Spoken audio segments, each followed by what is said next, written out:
Everyone, I am Shikha. Welcome back to my YouTube channel. तो आज हम पढ़ने वाले हैं कैंसर बायोलॉजी। ये कैंसर बायोलॉजी की सेकंड वीडियो है। इससे प्रीवियस वीडियो में हमने कैंसर का बेसिक्स पढ़ा, मैलिग्नेंट सेल्स कैसे नॉर्मल सेल से डिफर करती हैं, क्या क्या प्रॉपर्टीज होती है मैलिग्नेंट सेल्स की। सो नाउ हम पढ़ने वाले हैं genetics of cancer cells. Cancer cells की जेनेटिक्स मीन्स कौन कौन से जीन्स हैं जो रिस्पॉन्सिबल है कैंसर कॉज करने में, मैलिग्नेंसी कॉज करने में। सो हम पढ़ेंगे टू टाइप्स के जीन्स के regarding. First is tumour suppressor gene, second one is proto-oncogenes. इन्हीं टू टाइप के जीन्स पे डिपेंड करता है कि हमारा मैलिग्नेंसी होगी या नहीं होगी। ये टू टाइप के जीन्स बहुत रिस्पॉन्सिबल होते हैं। फर्स्ट हम पढ़ेंगे ट्यूमर सप्रेसर जीन के रिगार्डिंग। हमारी सेल्स में ट्यूमर सप्रेसर जीन प्रेजेंट होते हैं। ट्यूमर सप्रेसर, ये नेम से ही पता चल रहा है, इट मीन्स ये सप्रेस कर रहे हैं ट्यूमर को। ये हमारी सेल्स को, ये हमारी बॉडी को बचा रहे हैं कैंसर से, बिकॉज ट्यूमर नहीं होने दे रहे, तो ये हमारी बॉडी को बचा रहे हैं कैंसर से। तो ये होते हैं हमारे ट्यूमर सप्रेसर जीन्स। हमारी बॉडी में, हमारी सेल्स में 4 टाइप के ट्यूमर सप्रेसर जीन प्रेजेंट होते हैं। P53, retinoblastoma, PTEN, P16। ये 4 ट्यूमर सप्रेसर जीन्स हमारी सेल्स में प्रेजेंट होते हैं। अब इनके क्या क्या फंक्शन है, ये कौन कौन से क्रोमोसोम पे प्रेजेंट होते हैं। सो फर्स्ट हम पढ़ेंगे P53 के रिगार्डिंग। P53 का जीन प्रेजेंट होता है क्रोमोसोम नंबर 17 पर। P53 का जीन होता है ट्यूमर प्रोटीन 53, जिससे P53 प्रोटीन आती है, और ट्यूमर प्रोटीन 53 प्रेजेंट होता है 17 क्रोमोसोम पर। इस P53 को हम गार्जियन ऑफ जीनोम भी बोलते हैं एंड मास्टर वॉचमैन भी बोलते हैं। ये वॉच करता है और गार्ड करता है हमारी बॉडी को कैंसर से। It means if P53 present है तो कैंसर में नहीं हो सकता, बिकॉज P53 उसको गार्ड करता है, उसको चेक करता है कि कैंसर ना हो सेल के अंदर। इसी वजह से इसको बोला ट्यूमर सप्रेसर जीन। हमारे जीनोम का गार्जियन है, ये जीनोम में कोई प्रॉब्लम नहीं आने देता, इसलिए इसको बोलते हैं ट्यूमर सप्रेसर जीन। इसको P53 इसलिए बोलते हैं बिकॉज ये 53 किलो डाल्टन का होता है। 53 किलो डाल्टन का होता है इसका साइज, इसलिए इसको 53 बोलते हैं, P53 बोलते हैं। P53 53 किलो डाल्टन का होता है एंड P53 न्यूक्लियस में प्रेजेंट होता है। P53 न्यूक्लियस में प्रेजेंट होता है एंड 53 किलो डाल्टन का होता है।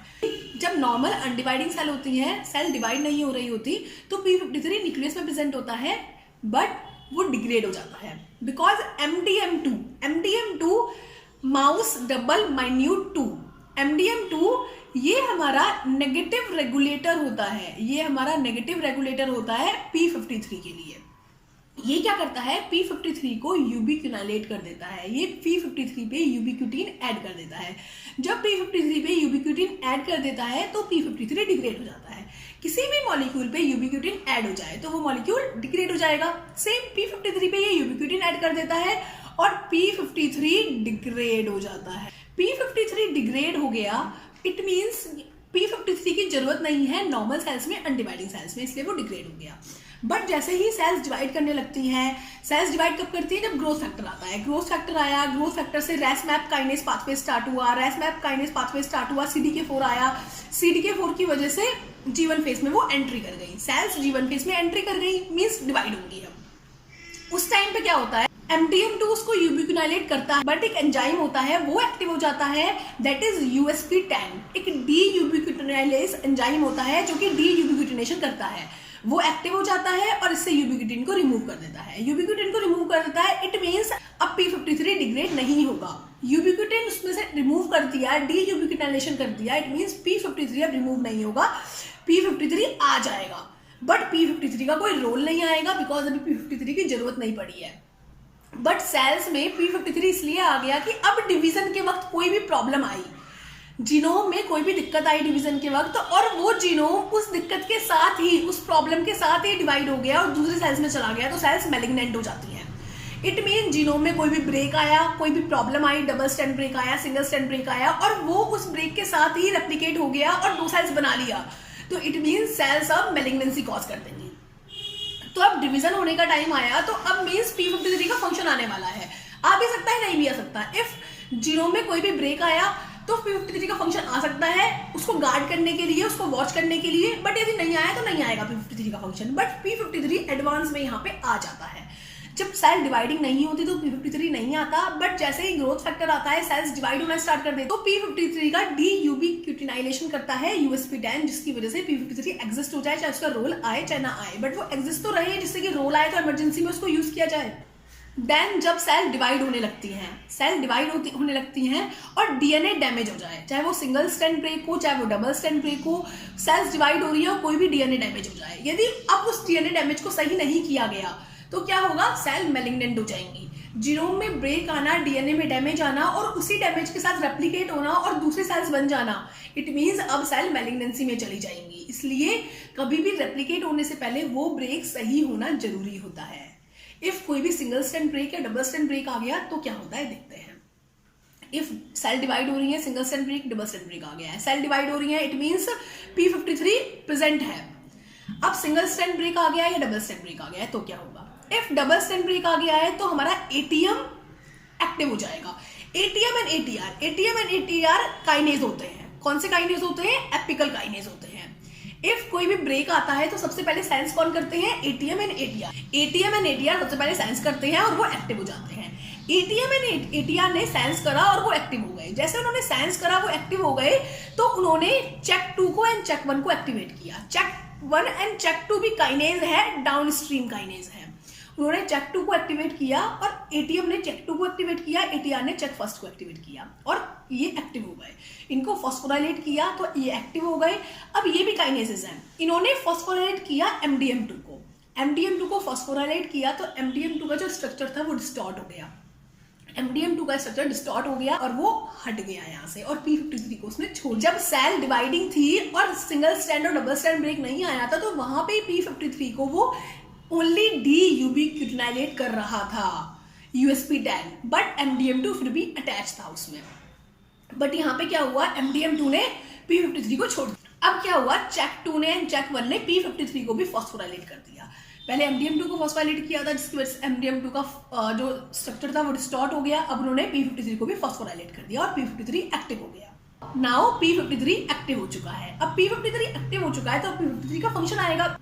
p53 जैसे ही एक्टिव होता है उसकी कंसंट्रेशन इंक्रीज होती है तो वो p21 को, GADD45 को एंड डीएनए रिपेयर एंजाइम को एक्टिव कर देता है। p21 एंड GADD45 को क्यों एक्टिव करता है, जिससे कि CDK2 पे वो बाइंड होए और G1 अरेस्ट कर ले, जिससे कि G1 में सेल ना जाए, G1 एंड G2 अरेस्ट कर ले। बिकॉज सबसे पहला काम क्या है, उस सेल को डिवाइड होने से रोकना, उस सेल को वहीं स्टॉप कर देना जिससे कि वो आगे डिवाइडिंग उसमें ना जाए और एप्लीकेट ना हो। तो पहले p21 आता है, p21 कॉम्प्लेक्स बनाता है CDK2 के साथ तो उसको G1 में अरेस्ट कर ले। एंड GADD45 आता है जो CDK1 एंड CDK2 के साथ बाइंड होता है और G2 एंड G1 अरेस्ट कर लेता है। इट मीन्स अब सेल अरेस्ट हो गई है, कोई खतरे वाली बात नहीं है। साथ में वो डीएनए रिपेयर एंजाइम्स को भी एक्टिव करता है। डीएनए रिपेयर एंजाइम्स आएंगे तो उसको जो ब्रेक हुआ है उसको रिपेयर कर देंगे।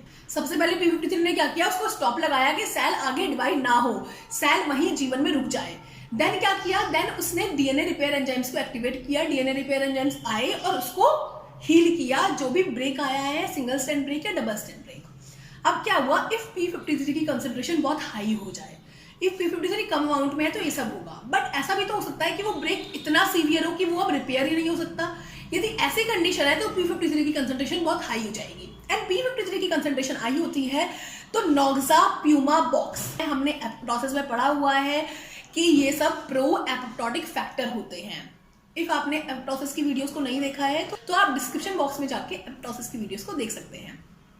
तो नॉक्सा प्यूमा बॉक्स ये हमारे एपोप्टोटिक फैक्टर होते हैं, प्रो एपोप्टोटिक फैक्टर, ये सब एक्टिवेट हो जाते हैं। जब ये प्रो एपोप्टोटिक फैक्टर एक्टिवेट हो गए तो आप सबको पता है क्या होगा, एक बार एपोप्टोटिक फैक्टर एक्टिवेट हो गए वो पोर क्रिएट कर देंगे माइटोकॉन्ड्रिया में पोर क्रिएट कर देंगे, साइटोक्रोम सी बाहर आएगा, साइटोक्रोम सी APA1 को एक्टिव करेगा, APA1 कैस्पेसाइन को एक्टिव करेगा, कैस्पेसाइन कैस्पेस3 को एक्टिव करेगा और सेल एपोप्टोसिस चली जाएगी। बिकॉज सेल का वो जो डैमेज है वो इतना सीवियर डैमेज है कि अब उसको ठीक नहीं किया जा सकता। इफ सेल्स ऐसे ही डिवाइड होती है तो मैलिग्नेंसी कॉज करेगी। सो सेल का यहाँ पे एपोप्टोसिस करना ही अच्छा है बॉडी के लिए। तो p53 ने क्या किया, ट्यूमर को सप्रेस ही तो किया। यदि सेल यहाँ पे नॉर्मल डिवाइड हो जाती तो वो क्या हो जाती, वो हमारी कैंसरस बन जाती, वो हमारी ट्यूमर कॉज करती। तो ट्यूमर को सप्रेस किया, एक गार्जियन की तरह बिहेव किया, एक गेट कीपर की तरह बिहेव किया, एक वॉचमैन की तरह बिहेव किया। तो ये काम होता है P53 का, इसलिए इसको tumour suppressor gene, master watchman, guardian of genome ये सब बोलते हैं। ये था हमारा P53 tumour suppressor gene. Next video में हम फर्दर जो ट्यूमर सप्रेसर जीन है, रेटिनोब्लास्टोमा, PTEN, P16, इन सबको कवर करेंगे। So best of luck, thank you.